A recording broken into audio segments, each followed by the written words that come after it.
Nas últimas 2 décadas, vários países ao redor do mundo mudaram suas políticas em relação a drogas para uma posição menos restritiva e mais liberal, principalmente em relação ao porte e ao consumo de drogas. Esses países retiraram o consumo da esfera criminal e colocaram de uma forma descriminalizada, ou seja, o consumo passa a ser uma atividade comum, claro, sujeita a certas restrições, porém não é mais crime. O usuário não é punido legalmente, não é preso e não sofre nenhuma sanção relevante. O Brasil, infelizmente, caminha a passos de formiguinha, mesmo que a sociedade, em geral, tenha uma aceitação maior em relação ao tema. Legislativamente, o Brasil anda devagar, quando não caminhando para trás, como aconteceu na última semana. Contrário ao movimento da maioria dos países, principalmente os mais desenvolvidos, o Brasil endureceu a sua política. Perdeu a oportunidade de modernizar a lei de drogas e colocou pontos um tanto polêmicos na matéria aprovada na semana passada.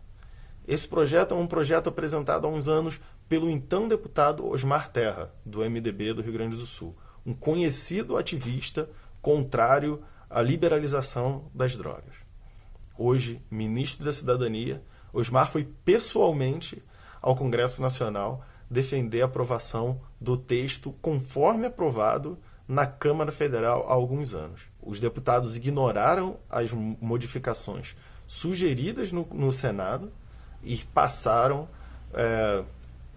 o texto conforme proposto anteriormente pelo ministro Osmar Terra. Esse texto ignora sugestões importantes feitas por senadores, como, por exemplo, medidas que tornassem mais objetivas a classificação e a divisão entre usuário e traficante, e alternativas para tratamento de usuários classificados como viciados que não fossem exclusivamente a abstenção do uso. De acordo com especialistas na área, a abstinência pode ser um tratamento empregado para aqueles que se encontram viciados em alguma substância, mas não se aplica a todos. Ao fechar essa porta, a legislação contempla apenas uma parte do debate e não inclui métodos alternativos com eficácia comprovada em virtude de uma convicção do legislador. Ao mesmo tempo, a não determinar na lei a divisão objetiva entre usuário e traficante, os congressistas perpetuam uma possibilidade imensa de injustiça. Há alguns estudos que mostram a aplicação diferenciada dos critérios para traficante e usuário a depender da renda, da escolaridade e da cor do sujeito avaliado. Ou seja, pessoas com menor renda, mais baixa escolaridade e com a pele mais negra têm mais possibilidade de ser enquadrado como traficante do que outro com maior escolaridade, menos pobre e mais branco, mesmo que ambos tenham sido encontrados com a mesma quantidade de droga. O Brasil perde mais uma vez a possibilidade de reparar uma injustiça que vem sendo cometida contra os mais vulneráveis da nossa sociedade através de uma legislação que tinha até boas intenções. É razoável que queiramos discernir quem é só um usuário de drogas e quem é um traficante de drogas. Porém, na falta de critérios objetivos, a gente acaba abrindo a porta para algumas injustiças serem cometidas. E essa é mais uma das oportunidades perdidas com essa legislação. Além disso, o Brasil perde o bonde das inovações legislativas do mundo inteiro. Por exemplo, ao adotar a possibilidade de uso de medicação à base da cannabis, outros países estenderam possibilidades de tratamento para pessoas que sofrem das mais diversas doenças. No próprio Brasil já há experiências nesse sentido, mas são processos longos e custosos. Algumas organizações e mesmo pessoas individuais conseguem já na justiça a liberação para plantar a cannabis e extrair dela um óleo para ser usado como medicamento.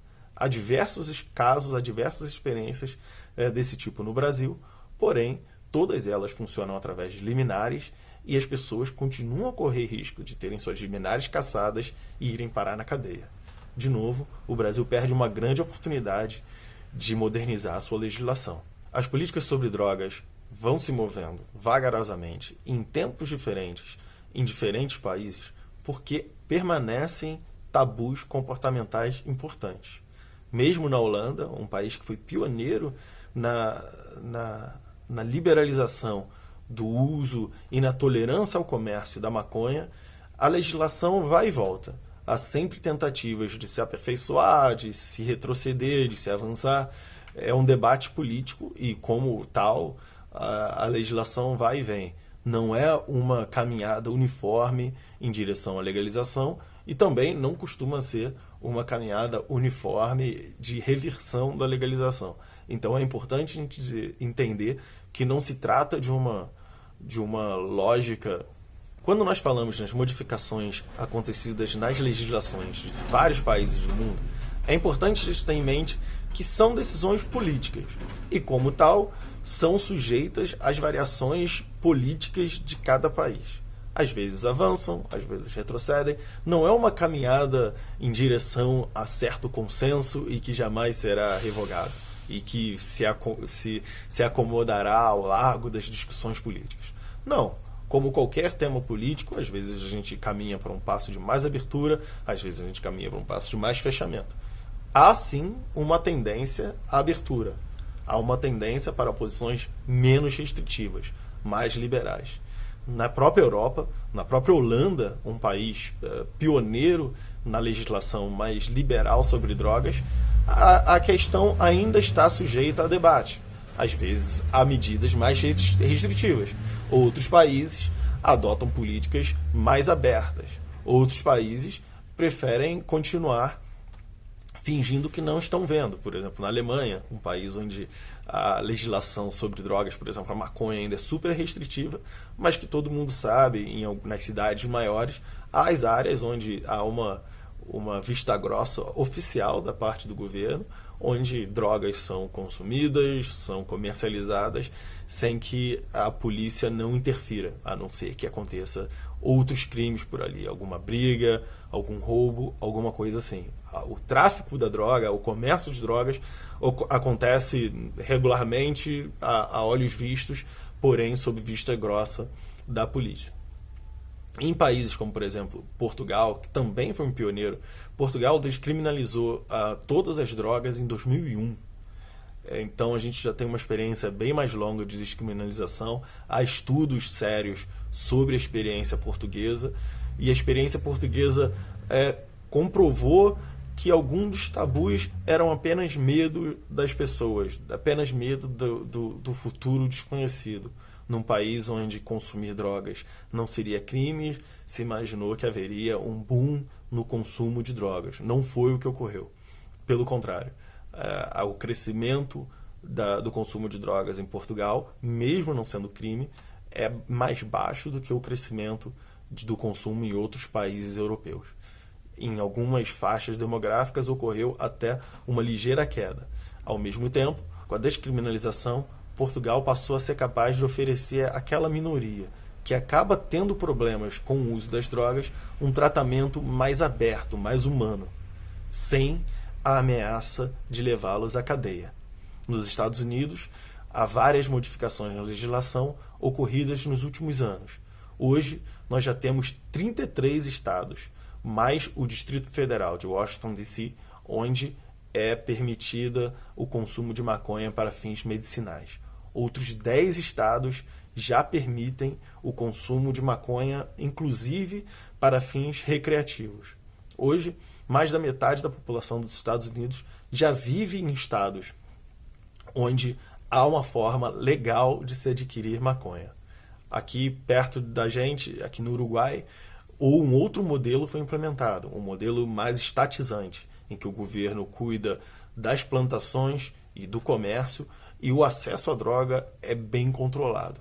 Um modelo parecido com o que acontece no Canadá. O acesso à maconha é bem controlado pelo governo, que, a propósito, também controla o próprio acesso da população canadense ao álcool.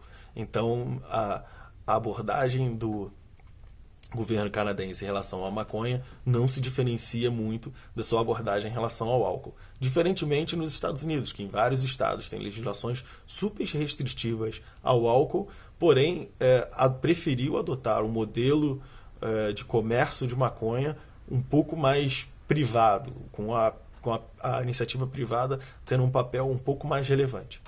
Outro ponto interessante a se destacar, conforme a gente já comparou aqui nesses exemplos, esse cenário pós-proibição é concretizado de forma diferente em vários países diferentes.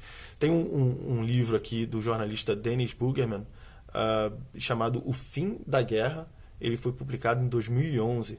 E ele é interessante porque o autor, ainda antes dos Estados Unidos, do Canadá e do Uruguai experimentarem aqui nas Américas com esses modelos diferentes, ele vai a diversos pontos do mundo e compara os modelos empregados em cada um deles. Então ele vai ao Marrocos, ele vai à Espanha, ele vai à Holanda, ele vai à Califórnia, e em cada lugar desses ele encontra um modelo diferente. E a discussão importante aí é essa, é que o mundo pós-proibição não será um mundo que implementará políticas parecidas, não será um mundo que em todas as culturas se lidará com o tema da mesma maneira, mas será um mundo menos repressor, será um mundo menos violento na repressão ao usuário.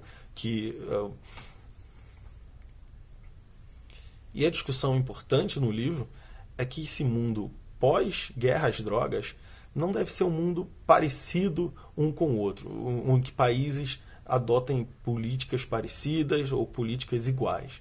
Cada país lidará com esse tabu social da forma que melhor tem a ver com a sua cultura, seja com mais proteção do Estado, seja com mais controle por parte do Estado, seja de uma forma mais liberalizante, seja com muita participação da iniciativa privada, seja através de clubes privados, seja da forma que for, liberando para o plantio doméstico, seja para uso específico de fins medicinais, seja para o uso recreativo. Enfim, é importante a gente ter noção também que, além de ser um tema político, sujeito a idas e vindas, evoluções e involuções, também é um tema que cada cultura escolherá como lidar com ele.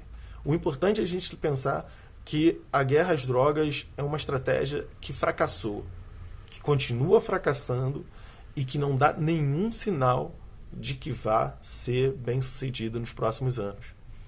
Há mais de 30 anos, Milton Friedman já pontificava que a guerra às drogas era uma guerra perdida. O Brasil tem um problema sério de segurança pública, tem um problema sério de orçamento. E é importante a gente lembrar que cada real investido na repressão a uma transação que poderia ser realizada livremente em qualquer esquina, em qualquer shopping center, em qualquer centro comercial, é um real retirado de outras aplicações. O Brasil coloca menos de 10% dos assassinos na cadeia. As polícias brasileiras têm problemas seríssimos de orçamento. Qualquer pessoa numa grande cidade consegue ver crimes mais sérios, mais graves do que o consumo de maconha, do que a venda de maconha acontecendo em suas esquinas. Quem é como eu do estado do Rio de Janeiro consegue ver as viaturas caindo aos pedaços e consegue imaginar que a gente poderia pegar recursos advindos do comércio legal de drogas e investir em treinamento, investir em equipamento e retirar o tempo que a polícia perde perseguindo esses temas que, na minha visão, pertencem à esfera privada de cada cidadão e colocá-los na perseguição a assassinos, a sequestradores, a bandidos que aterrorizam as nossas sociedades todos os dias. E essa não é uma discussão só brasileira, não é uma discussão do século XXI, não é uma discussão de 2019. Não é uma discussão dos jovens, não é uma discussão dos mais educados. É uma discussão de todos nós. Basta ver uma simples reportagem para a gente entender que todos os dias, nas comunidades mais pobres brasileiras, pessoas honestas, trabalhadoras, que não fazem uso de drogas e não têm nenhum interesse de ter contato algum com esse ramo de atividades, são colocadas na linha de tiro, são feitas vulneráveis por uma escolha política errada feita pelo Brasil enquanto sociedade e por nossos políticos enquanto classe governante.